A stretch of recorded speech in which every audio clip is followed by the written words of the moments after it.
Boa noite a todos. Estamos aqui hoje para corrigir algumas questões da prova da AGU, que foi realizada neste domingo passado. Vamos analisar e estabelecer uma interpretação das questões de direito econômico. Eu vou analisar as questões com vocês e tentar abordar alguns dos aspectos relevantes sobre essas questões, apresentando qual seria a resposta correta na minha interpretação.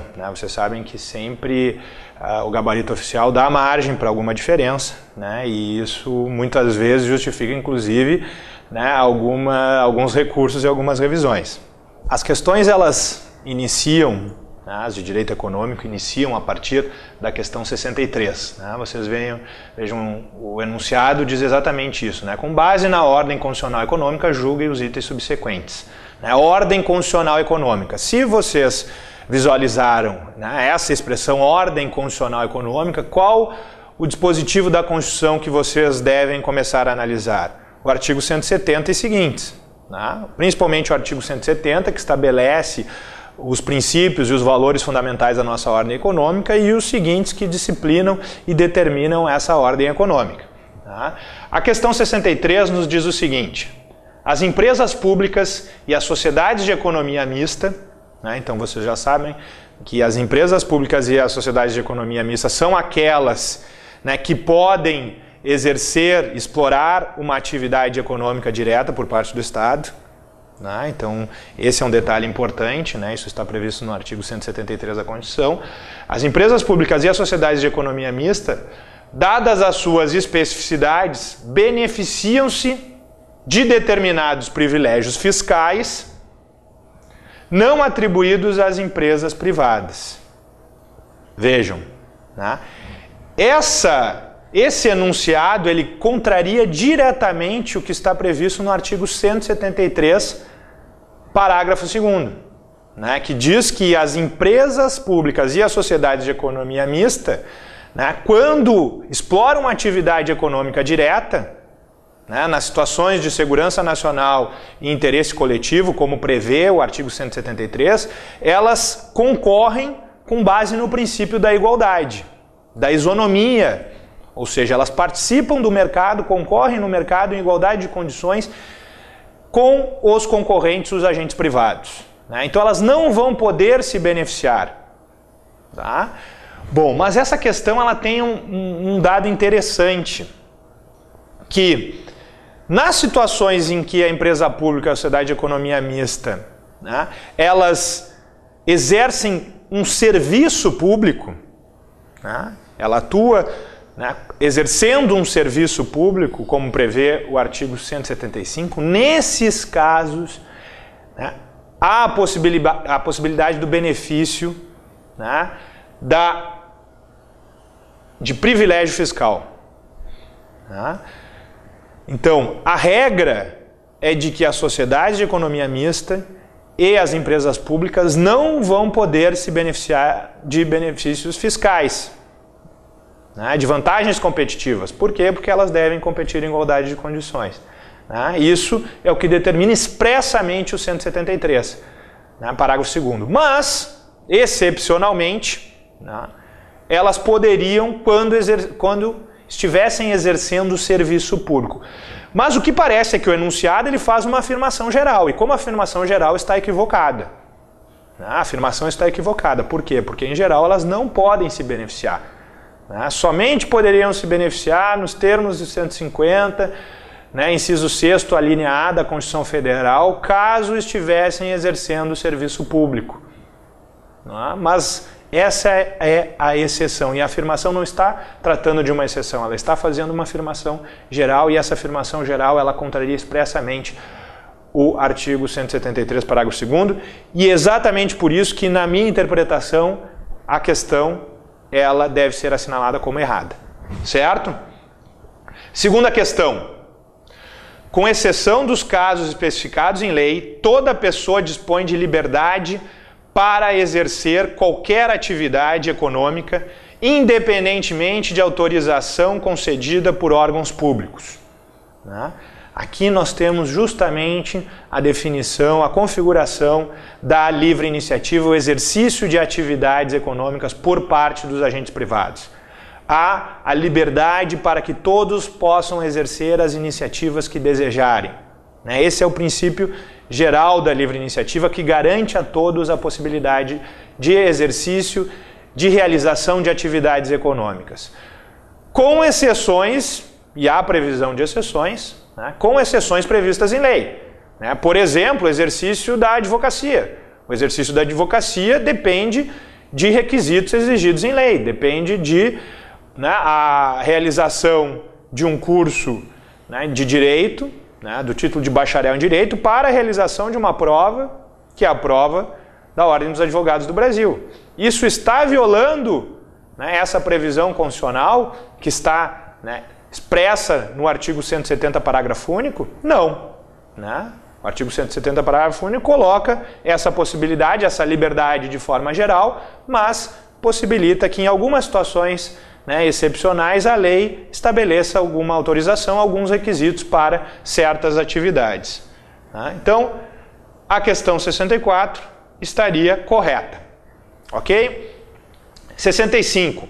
Como forma de estímulo à atração de investimento de capital estrangeiro, a Constituição Federal veda a regulação de remessa de lucros.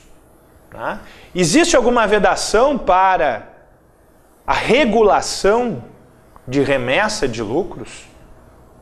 Não existe vedação à regulação nesse sentido. Nós não encontramos constitucionalmente, como afirma a assertiva, uma vedação à regulação de remessa de lucros. Pelo contrário, inclusive como um instrumento de política monetária, o Estado tem a possibilidade de controle de regulação das remessas de lucros ao exterior, justamente as questões que dizem respeito a investimentos de capital estrangeiro. Então há a possibilidade de regulação e não há uma vedação expressa por parte da Constituição Federal. A primeira é errada, justamente pelo 173, parágrafo único, que diz que elas não podem se beneficiar pelo princípio da igualdade e da isonomia. A 64 está certa, porque justamente quando da realização, como foi colocada, quando da realização de atividades econômicas, elas são livres, com exceções previstas em lei, como está no parágrafo único do 170, e a 65, como a gente viu, está errada, porque não há vedação à regulação de remessa de lucros. Bom, a partir da 66 a 68, nós temos, especificamente, questões relativas ao Mercosul. Talvez vocês tenham já analisado essas questões, também na parte do direito internacional, mas elas estão relacionadas ao direito econômico, estão no conjunto do direito econômico, por isso cabe a nossa análise também nesse sentido. O que diz a questão 66 sobre o Mercosul? Visando a solução de controvérsias no âmbito do Mercosul, os particulares podem peticionar diretamente ao Tribunal Ad Hoc e ao Tribunal Permanente de Revisão. Na verdade, essa assertiva está errada. Os particulares, eles não peticionam diretamente ao Tribunal Ad Hoc ou então ao Tribunal Permanente. Eles devem realizar essa sua busca da tutela do Tribunal Arbitral através do órgão nacional. Nós temos justamente o artigo 9º, 9.1 e o artigo 17 do Protocolo de Olivos, como eu assinalei aqui para vocês, que estabelecem essa necessidade de intermediação do Estado-membro. O Estado-membro, ele vai então intermediar e o particular deve peticionar a ele, Estado-membro, para que ele, através dos seus órgãos, caso entenda como um pedido fundamentado, de acordo com as normas do Mercosul, encaminhe para os tribunais de solução de controvérsia. Então, a 66 é errada por quê? Porque os particulares não podem peticionar diretamente. 67. cabe ao Conselho do Mercosul, órgão superior, né, composto por ministros das Relações Exteriores e os da Economia dos Estados-membros, né, conduzir a política do processo de integração e tornar as decisões destinadas a assegurar o cumprimento dos objetivos e prazos estabelecidos para a Constituição definitiva do Mercosul. Né? Justamente o Conselho do Mercosul é o órgão superior, cabe a ele, né, a determinação e a condução da política do processo de integração, né, e esse órgão ele vai ser o órgão máximo no sentido da definição das políticas e diretrizes do Mercosul. Ao contrário do grupo, né, do Mercado Comum, o grupo do Mercado Comum vai ser o órgão executivo. Né? Esse é o órgão que define as políticas que estão relacionadas ao Mercosul. Então a 67 estaria correta na minha interpretação. Opa, voltamos aqui. 67, correta, né? Justamente o artigo 3º e 4º do decreto 1910 de 96, né, 1910 de 96, que internaliza, né, o protocolo adicional ao Tratado de Assunção, estabelece, né, os artigos 3º e 4º estabelecem essa competência por parte do Conselho Mercosul. 68. O Mercosul não é uma organização supranacional, né? Razão pela qual as normas emanadas dos órgãos não têm caráter obrigatório, nem aplicação direta. Né? Para ter eficácia, elas devem ser incorporadas formalmente no ordenamento jurídico do Estado-membro. Em primeiro lugar, o Mercosul não é uma organização supranacional. Aqui estaria correta a afirmação, até esse ponto estaria correta. O Mercosul não é uma organização supranacional. Não é considerada uma organização supranacional. Razão pela qual as normas emanadas pelos seus órgãos não têm caráter obrigatório nem aplicação direta. Para ter eficácia, elas devem ser incorporadas formalmente no ordenamento jurídico dos Estados-membros. Então, o Mercosul não é supranacional, razão pela qual as normas emanadas deverão, né, ser incorporadas para terem sua eficácia plena. Nesse sentido, a afirmação parece correta. Né? Parece correta. Não é uma organização supranacional.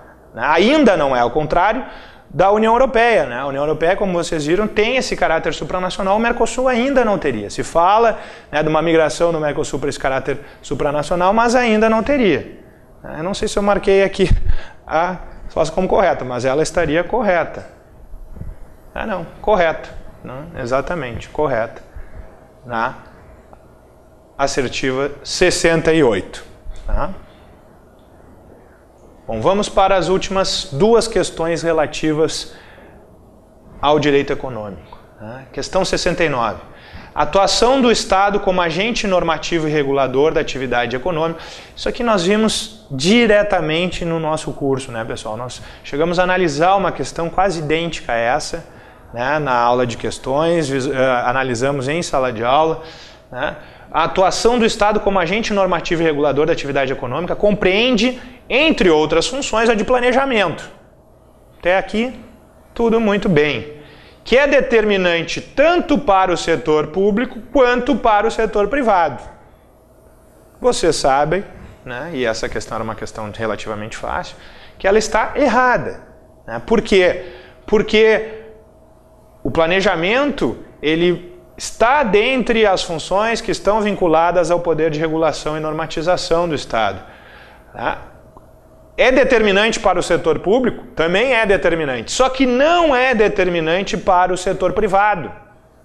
Em relação ao setor privado, o planejamento é indicativo e não é determinante. Então, por isso, por essa última parte da assertiva, estaria errada a questão. Né? A 69, justamente porque para o setor privado não é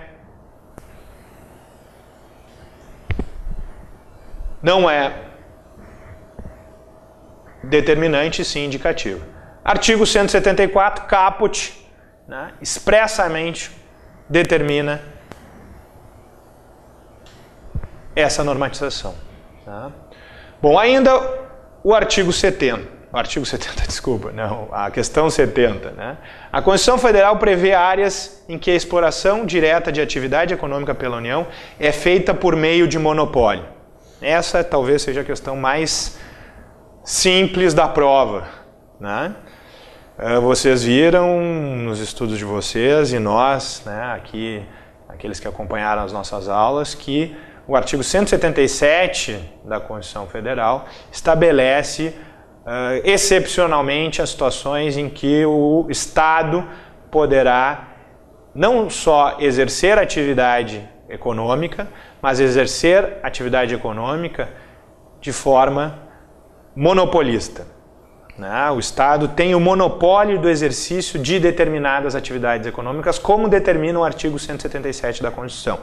Como, por exemplo, a exploração que está vinculada ao gás e petróleo, né, a exploração de atividades vinculadas à mineração, estão previstas no 177. Então, a afirmativa ela está correta. A Constituição Federal prevê áreas em que a exploração direta de atividade econômica pela União é feita por meio de monopólio. Sim, prevê o monopólio. Sabendo, né, nós sabemos isso já e também analisamos isso em sala de aula, o monopólio foi, de certa forma, flexibilizado pelo regime de concessões e permissões, né, estabelecido ao longo da década de 90 por emendas constitucionais. Tá? Então, é um monopólio pelo 177? É, mas né, sabendo que há uma certa flexibilização desse monopólio.